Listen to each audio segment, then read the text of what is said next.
to the next point. We should ensure whatever we say is clear. That means work is being done. We can see that it is in opposite direction.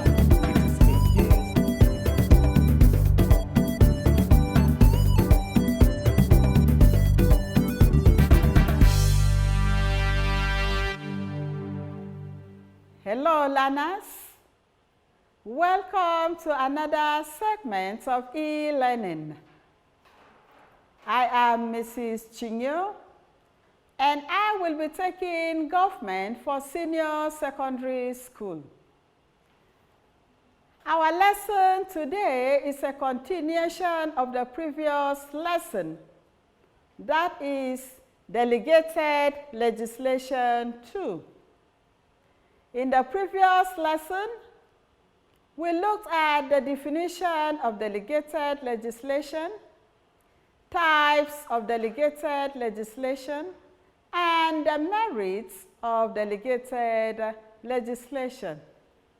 And for today, we'll look at disadvantages of delegated legislation and control of delegated legislation.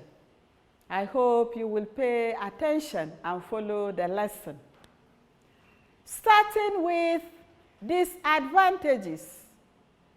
The word disadvantage connotes a situation where one does not benefit from a given situation.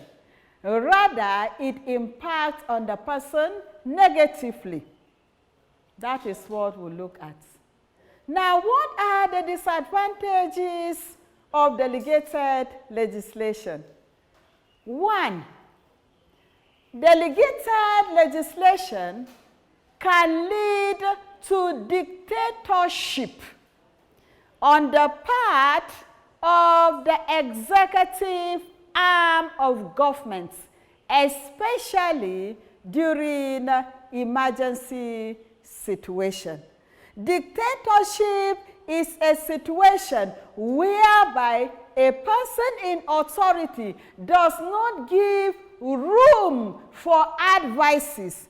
He doesn't take advice, but he takes a decision and nobody can challenge that decision. His decision is final, whether the people like it or not. Number 2, disadvantage. The power of judicial review is made difficult because many bodies are involved in law making or in the making of laws.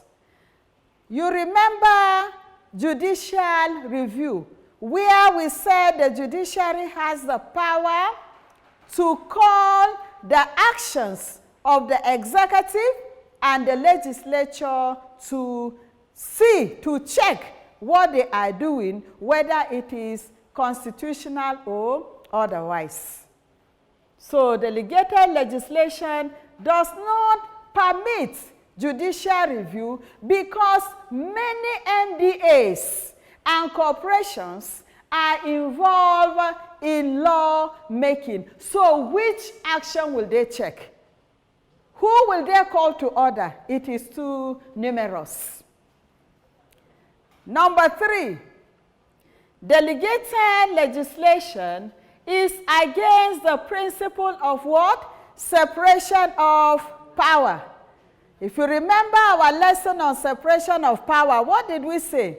We said the 3 arms of government should be separate in terms of functions and staff, isn't it? But in the case of delegated legislation, you find out that MDAs have the mandate or the power to make law instead of laws to be made by the legislature only. So that violates the concept of separation of power. Point number 4, delegated legislation violates the principle of rule of law. Why? Because During emergency rule, the rights of citizens could be violated. If there is an emergency situation today and government say there is curfew, you cannot go out, your human rights or your fundamental rights of free movement and association has been what? Has been tampered, has been violated. Or you are not allowed to do what? To travel. You are not allowed to associate, as situation in recent times in the world at large and Nigeria in specific shows. Point number 5, delegated legislation can be described as undemocratic. Why? Because delegated legislation does not follow parliamentary processes of lawmaking. Constitutionally, there are processes that must be taken before any law is enacted in a country. But because the mandate authority to make law has been given to MDAs, they don't follow the constitutional processes of law making. Therefore, we say it is what? An undemocratic process. Number 6, delegated legislation causes ineffective legislative control over laws enacted. Why is it so? You find out that the parliament or the legislature has no control, total control over the various laws that are made by the MDAs. They cannot explain, they cannot vouch and say that these laws do not violate the rights of persons, or they follow processes. In fact, at times, they may not even have an idea of the kinds of laws that these MDAs make, because there are so many that are being made for the smooth runnings of these MDAs. So it is a disadvantage. Point number 7, poor publicity. Delegated legislation are poorly publicized, and as such, citizens are hardly aware of some of these laws. We have many departments, many ministries, many agencies, and they all have their minute laws that they use in operation. The public is supposed to know laws so that they cannot breach them, so that they can follow what they are expected to follow. But where they don't know most of these laws, it becomes a disadvantage. And why do citizens not know most of this law? It is because MDAs do not take out time to publicize all the laws that they have. Number 8, it tends to make the executive arm powerful because it can make laws that the legislature cannot stop. The danger here is that the executive arm of government can abuse the powers delegated to them. Remember, I mentioned to you that delegated legislation simply means authority leased out or given out to individuals or groups or institutions to make laws for the smooth running or conduct of their departments. Now, if care is not taken, as a result of this delegated legislation, the executive arm of government can become very powerful, because any law they make under delegated legislation, the legislature cannot stop them. And if the executive arm of government chooses not to have the interests of the country at heart, or if they choose to be self-centered, they can abuse the powers given to them, and nothing will happen. So it is a disadvantage.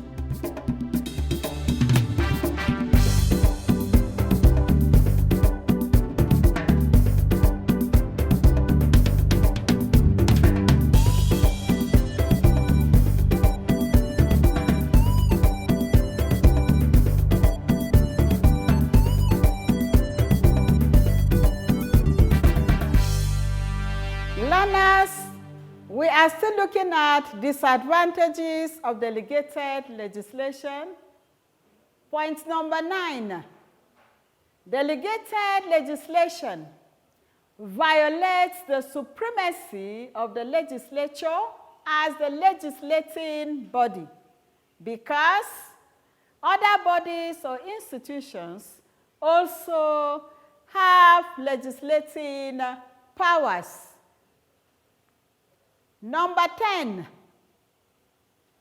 delegated legislation could erode the legislative functions of the parliament.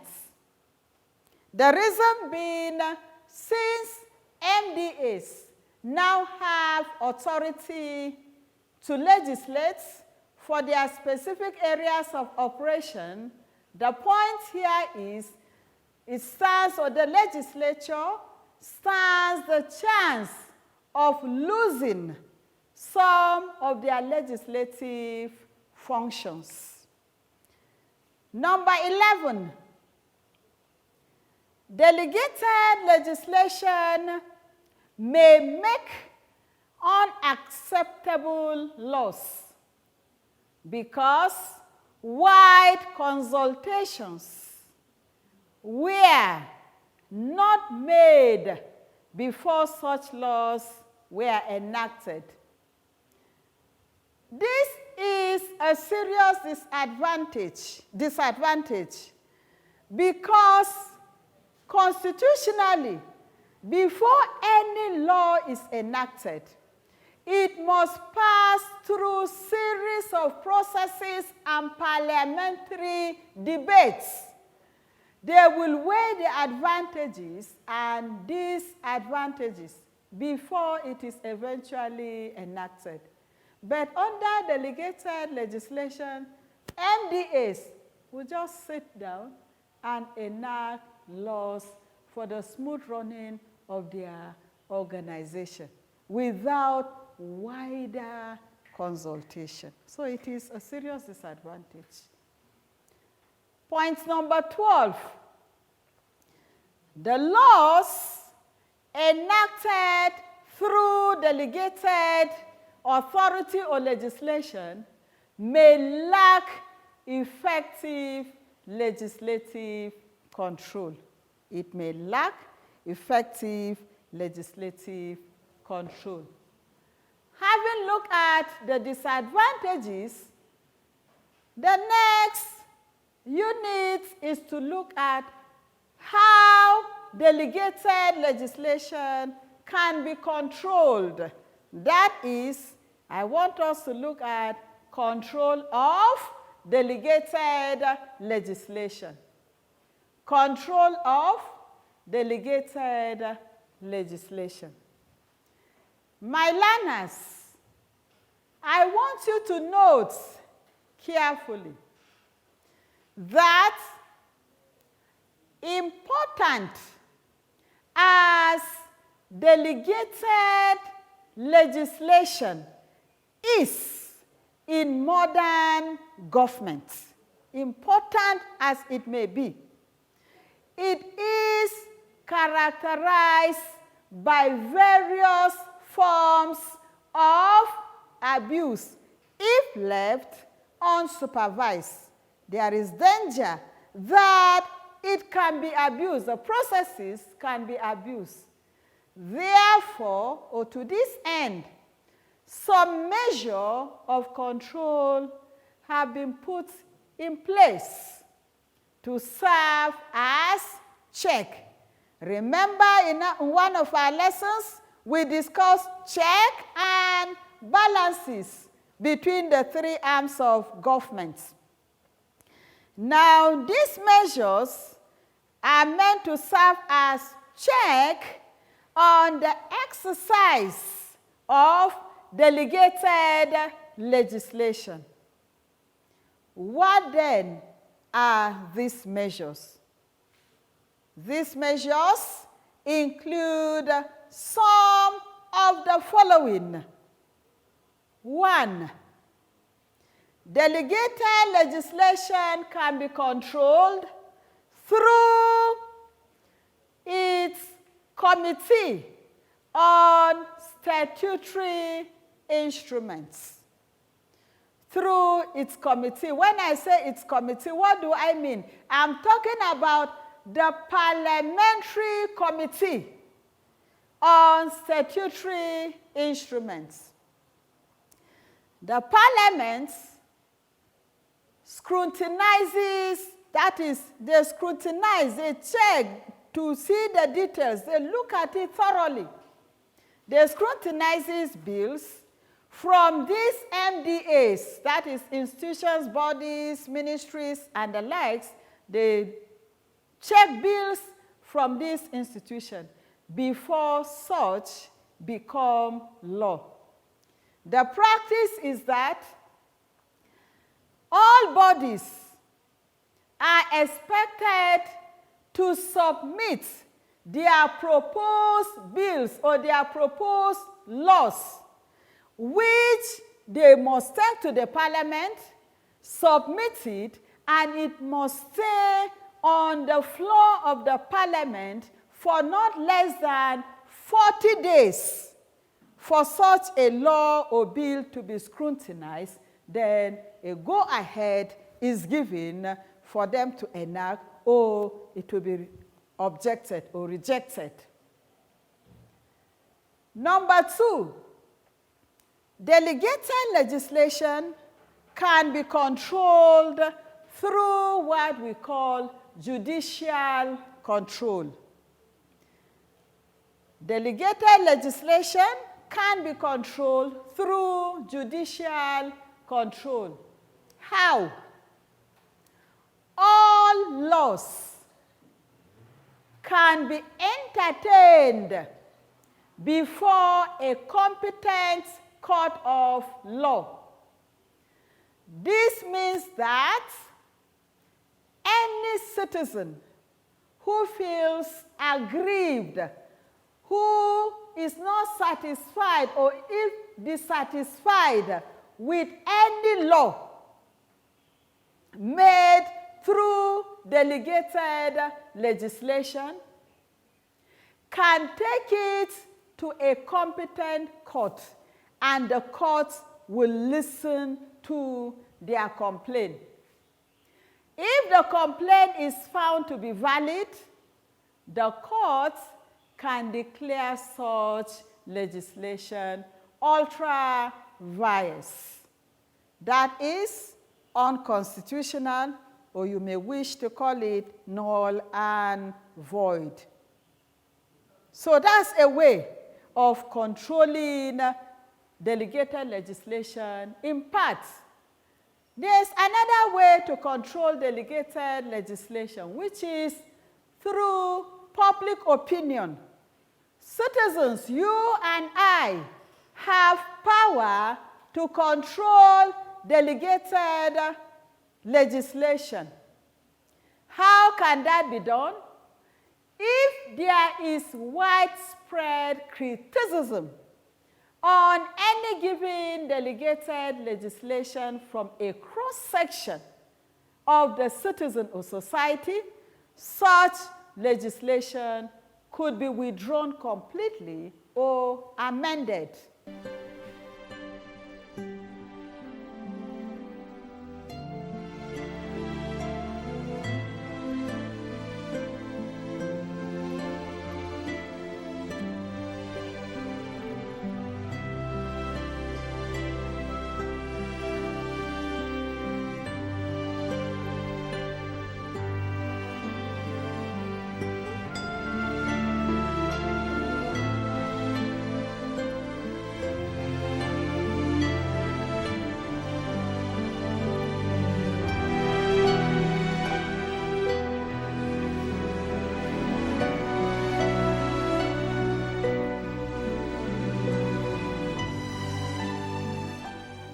Number 4, delegated legislation can be controlled through mass publicity on a given legislation. This will enlighten citizens about it and may also help the citizens, that is, on the part of those that are aggrieved with the legislation, to raise their objection. Now, the mass media here has a very powerful role in the control of delegated legislation. How do they do that? They publicize or they give wide coverage on delegated legislation. This will help citizens know. And when citizens know or are enlightened about such delegated legislation, if there's any area of grievance, any area they do not agree, then they can make a public outcry, they can protest, they can still go back through the media and complain.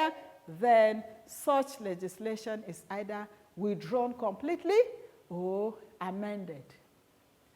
So far, so good.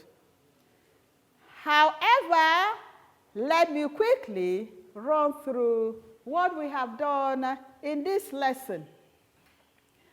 We looked at the disadvantages of delegated legislation. And last but not the least, we looked at ways through which delegated legislation can be controlled. I hope you paid attention. I want to leave you with assignments to keep you busy. The assignment is as follows. Number 1, discuss 5 disadvantages of delegated legislation. 2, list and explain. I want you to list first before you explain 2 ways of controlling delegated legislation.